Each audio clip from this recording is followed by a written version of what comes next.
everybody, my name is Nozibele Kamganamaya, but welcome to my YouTube channel. Guys, as promised, I am bringing you this video to talk about investing in property, particularly rental property. So I can admit, guys, that I have been one of those people that have been romanticizing this whole idea of you need to invest in property so that you can make lots of money through rent, and property is a very good investment because obviously it accumulates in terms of its value over the years, so you never have any problems and all of that. I am here to share my experience because I've been in the game for a couple of years. I just want to share some of the things that I learned, guys, lessons learned, and lessons learned the hard way, okay? Dealing with the tenants that do not want to pay rent, dealing with the tenants just in general, okay? Yeah, with the hope that it's going to help someone that is thinking of venturing into this industry, investing in property, particularly rental property. So let me start here. I started investing in property when I was 23 with my mom's house. So I went into it very blind. And from the process, I was very naive. I was just excited about this huge milestone that I can now afford to, buy my mom a house. Everyone is really excited. And then I had trouble with my application. So a couple of years before, I started working when I was 19. And I made some really bad financial decisions at a very young age. I started opening clothing accounts. They were not even for me, they were for relatives. And then I started not paying them, right? So obviously now I was being handed over to the lawyers because I was not paying these clothing accounts. Even when I was handed over to the lawyers, I did not care. I basically just did not pay the rental accounts. And I thought to myself, I don't have anything to worry about. Like, so what must happen, right? So 4 years later, it came to bite me in the ass when I wanted to buy my mom a house. The bank basically declined my application because obviously when you buy a house or any big purchase, the bank looks at your credit. They do a credit check, they look at your debt, they look at currently how much are you earning versus your debt, and can you actually afford this purchase. So they did not have any trouble like assessing whether I can afford the property or not. They just had a trouble with the fact that I had Ilanduka clothing accounts that I wasn't paying, so they did not trust me that I can pay now this bond. So there was a lot of back and forth, and eventually they approved the application under the condition that it's going to be for a longer term, and also there's going to be a higher interest rate than what it would have normally be. So I was like, listen, I don't care. The bottom line for me was how much am I going to pay at the end of the month, and can I actually afford that? When I looked at the money, I was like, oh no, I can afford that. Years later, I was like, oh gosh, I wish I had waited. Do you get what I mean? I wish I had waited. I wish I had taken the time to really clean out my credit, start on a new slate, and actually save the money that I was going to use to pay the house to actually get a nice deposit, because I do not even have a good deposit to start with. So for people that just started working, the first thing obviously they want to do is buy their family a house or invest in a house, whatever the case may be. If it's going to go through the bank and you're in a situation where your credit is not good. I remember this one friend where she didn't even not have problems with her credit. It was just the fact that she had never had any debt. So the application was declined based on that. She waited it off and accumulated that money and had a really good deposit. So lesson number one, there is no rush when it comes to this. This is a big purchase. Take your time, okay? Do not be in a rush. You're going to make really bad financial decisions that are going to impact you in the long run. That's why I'm in a situation where if I can, I try as much as I can to really increase the repayment to the bank so that I can fast track how I pay my mom's house. Hopefully I'm going to pay it off in a couple of years. So that was the first experience in buying property with my mom's house. Then in 2018, I invested in a block of apartments. So obviously there was this whole hype about investing in property so that you can make additional income. I thought it was gonna be great. How hard can it be? You invest in property, you get income, you pay off ilanduki bond yako, you get your own, portion of the money. Everything is gonna be great. It wasn't. Firstly, I had 11 tenants that I had inherited from the previous landlord, from the previous owner. So I thought to myself, listen, instead of going out there, getting new people, how about I actually just take over the current tenants? Ideally, guys, if you can, try as much as you can to avoid this step, because these people are used to how they used to do things with the previous landlord, and here you come now with different sets of rules. For example, with the previous landlord, in my case, they did not have rental agreements, right? And the first thing I introduced when I went to them are rental agreements. So basically, on paper, sign that you're going to pay me my rent at this specific date by no later than this date. There's a certain level of procedures that we all need to adhere to, and then from my side and also from your side.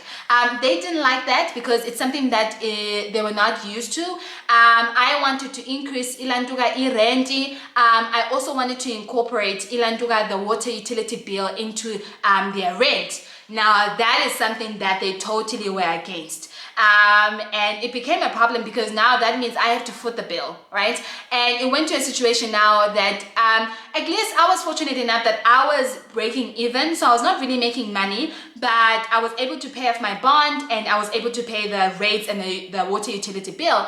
And I was like, okay, at least I am lucky because I know with people that I'm familiar with, they do not have it this way, where they're able to pay off their bond and they don't have to literally take out from their own pocket in addition to what they already pay towards the property. From my own experience, if you are in a situation where there are current tenants, get new ones. Okay, start on a clean slate, because that gave me a whole lot of problems that I was not prepared for. Also, because I was lazy to go out there and source out 11 new tenants. I just wanted to come in, make money and go. Okay, so I had a lot of problems, man, guys, the tenant problems. I mean, I remember the lady that was assisting me with the application. She said, Nozi, you are black, you are young, you are a woman, okay? And I would advise you to get someone that is going to manage the operations of the business on your behalf, okay? Get a property company. There are lots of these guys that do this. They basically run the operations, collect rent, or actually the rent is paid into your account. They just basically just manage the operation in terms of there's a flat that needs to be fixed. There's a tenant that is going out and we need to prepare for the new one. Do not be involved, okay? It's not worth the headache. Then my cheapskate was like, nope, I'm going to do it on my own. I'm going to be fine, okay? I was not fine. I was basically avoiding paying that person, because obviously when you bring someone to run your business, there's a certain fee that you need to pay this person. So I was avoiding that because I saw it as an additional cost that I basically needed to foot out of the income that I'm supposed to get. Yeah, so I was like, no, it's fine. I'll do it on my own. Hey, I said tenants showed me flames. Guys, I'll get phone calls at 2 a.m. in the morning. Uzban Bani, his music is loud, and can you please call him to turn down his music? 2 a.m. in the morning. And then from the male tenants, I'll get funny SMSs la vie, hi sweetie, really inappropriate language, right? So I needed to put my foot down and I'm like, either you call me Nozibele or Miss Kamgana, you choose, but calling me sweetie or la vie is out of order. That can't happen. Then I had this one issue where I needed to collect rent and this tenant simply did not want to pay, right? And guys, by law, you can't just kick someone out, okay? There needs to be a proper procedure. You need to go into the courts, apply for an eviction order, and basically give that person a timeline for them to get out of your property.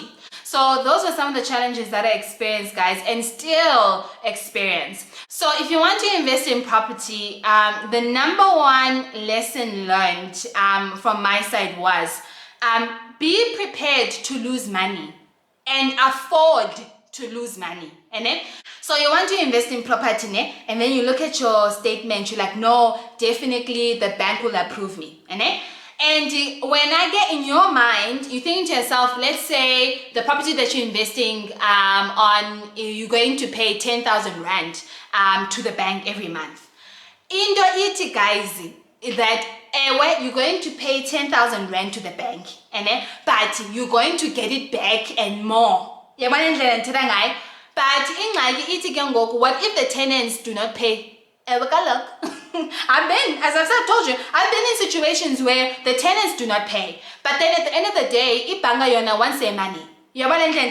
So you need to prepare yourself to lose money and afford to lose money, because if you cannot pay the bank, then that's when the problem is going to start. And so that's why the bank or the financial guys actually tell you that ibanga do not work on future income. It works on what you currently have at this point in time. It was particularly hard when COVID hit, because a lot of people lost their jobs. There was retrenchments. What was worse was that government actually put out a whole announcement that people cannot be kicked out of like rental properties, whatever the case may be, because they cannot pay rent. It's a special circumstance and we just need to be able to deal with it. What was interesting is that, okay, no, we understand, like, because as a human being, like, it's fine, we understand, but then, like, we need to still pay, like, our bond. So what's going to happen now? So a lot of us had to come to terms with the fact that we are going to lose income, and we just basically needed to be okay with that, right? The second lesson that I want to share is, when you're looking for a property to invest in, a location is going to be very important. Now, I understand, but guys, as much as we can be prepared, it's quite hard to foresee its development, particularly when it comes to cities, how like a certain area is going to develop. Do as much homework as you can. Yes, it reminds me, a lot of my examples are going to come from Port Elizabeth, because obviously I'm from there. Guys from Port Elizabeth are going to remember how Summerstrand used to be the place, okay? It was like where rich people stay, okay? Very high notch, suburb, and everyone wanted to live in some. If a person told you that they lived in Summerstrand, then you know, by a certain class that you are not in, okay? Then there was a problem. It was actually found out that universities cannot cope with the demand of student accommodation. So within the resources that they have, they can accommodate X amount of students and they cannot accommodate more. And then a bunch of investors came together and started investing now in property, and then particularly student accommodation. And they invested it in Summerstrand. So a lot of people started now renovating their houses and turning them into student accommodation, because Galeki Summerstrand houses 3 of the 4 Nelson Mandela University campuses in Port Elizabeth. Everything was great, people were making money, students were being accommodated, but it also came with its challenges. Half of now the area was basically a student hub, right? It also came with the fact that the crime rate now increased in the area to an extent that people that had been living there for a number of years started moving out of the area. And then also over time, those investors saw that obviously they have the monopoly, right? As I said, these students are going to want an accommodation that is very much close to campuses. So they started pushing their prices up. And you can understand, but a student that is coming from a very disadvantaged background is not going to, guys, afford the 3,000 Rand we rent. That is just out of the question. So now it brought in a new wave of investors now investing in the township. So now students started going out of Summerstrand, going to North AND, actually going into the township. Because let me put it like this, in the township you can pay about 1,000 Rand or even less that means you're just gonna get like a shitty place. But let's say 1,000 rand in rent, and then you also spend about 500 rand when it comes to transport. So you just basically saved about 1,500 rand. Investors now in the township started converting RDP houses into like small flats, because also it helped to accommodate Ilantuka Emissionville campus, which is the one campus in the township that is under the Nelson Mandela University. But also there are colleges that surround the area. I was also one of those investors, ne? But the reason why I'm bringing up e-location is, now, I'm not trying to discriminate township, but there's nothing happening in the township, gatin. But let's be very realistic. When I look at my purchase and I look at the township that I invested in 10 years to come, like, how is that township going to look like? What significant change is going to happen within that township, right? Obviously, yes, if in a case where I want to resell, the property, it would definitely have increased in value compared to when I first bought it. But to what extent? So that is why I am begging you to really look at the location that you're investing in. I know it's going to be hard to imagine this place in 10 years to come, but do your homework extensively. Do not rush it. Location is going to be very, very important when you're investing in property.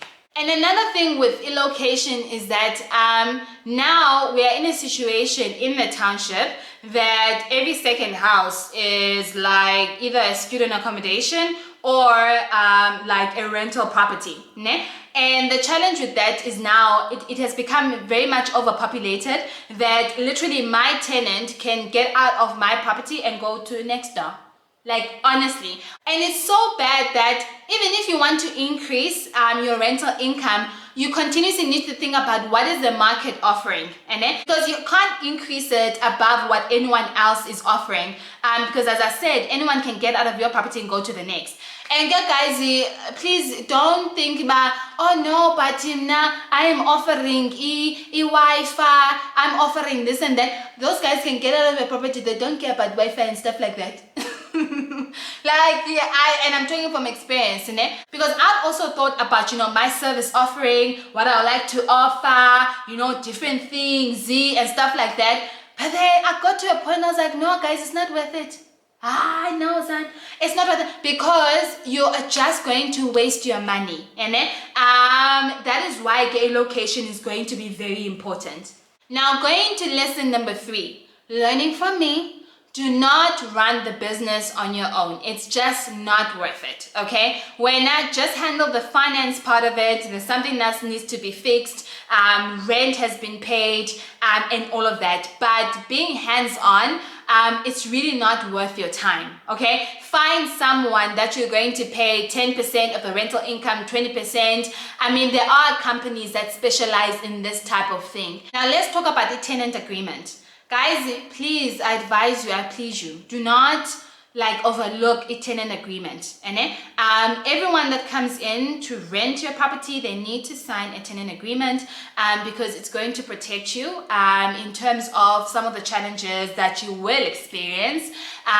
So do not overlook that. They are readily available, because I remember I got mine online. It was a basic thing that I got online, and I just basically inserted, a couple of things that I wanted to customize according to my property. The last thing I'm going to share when it comes to lessons learned is invest in lawyers. Guys, you cannot run a business without that backup, okay? It is relatively expensive, but it is very much needed. There's one question I want to address. When I introduced this topic on social media, a person came through and said, would you advise someone to build on their own, or go through the bank and take out a bond?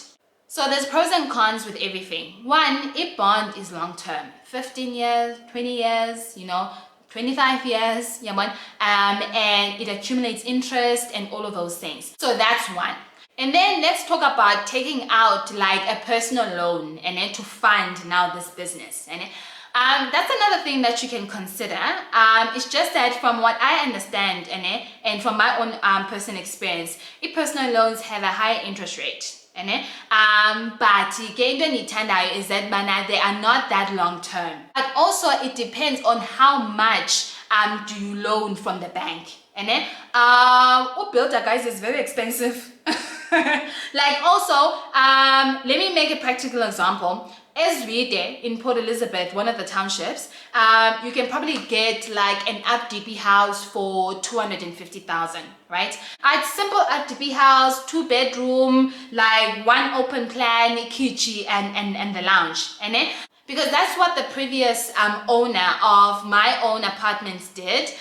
So it was an RDP house. So what she did was to convert like the RDP house into flats, and then she also built around the yard. Yeah, man. So that's one option that you could have. So an RDP house is about 250k, 300, depending on like how is it and the location, how greedy the seller is, and all of that. And then a building of all of that can cost you about 100k to 150, and also depending on who you get. Guys, don't go cheap, okay? Like, take it from experience. Do not go cheap, because it's going to hurt you, and you're going to get someone who's going to charge you 50k or 25k, and then in 2 months you see it cracks, you see like the roof is falling apart, all sorts of things are falling apart, and then you need to invest more, in terms of fixing all of that, and it costs actually more to fix the damage that already has been made after investing all that money. So really, I can't comment as much whether you build on your own or through ilantuka ibanga, because it depends like on how much do you have. Do you have 250k cash to buy FDP house? Do you have an additional 150k to build and convert the RDP house into flats? If you do have, then I'll say go for it, because the beauty about it, you don't have to repay the bond. All that rental income is coming directly to you. I hope this has helped. And once again, my intention is not to scare you or anything like that. I want you to invest in property. I encourage you to invest in property. But once again, I just want to stop romanticizing this whole process, because a lot of people have been hurt. They went into it very much, naive and didn't understand what it took to run this business. But other than that, I still maintain that it is still a good investment. It yields good results long term. So it's a long-term investment. If you're willing to do that, if you're willing to stick it out long term, then you're definitely going to yield the results. So until I see you next time, guys, thank you so much for watching.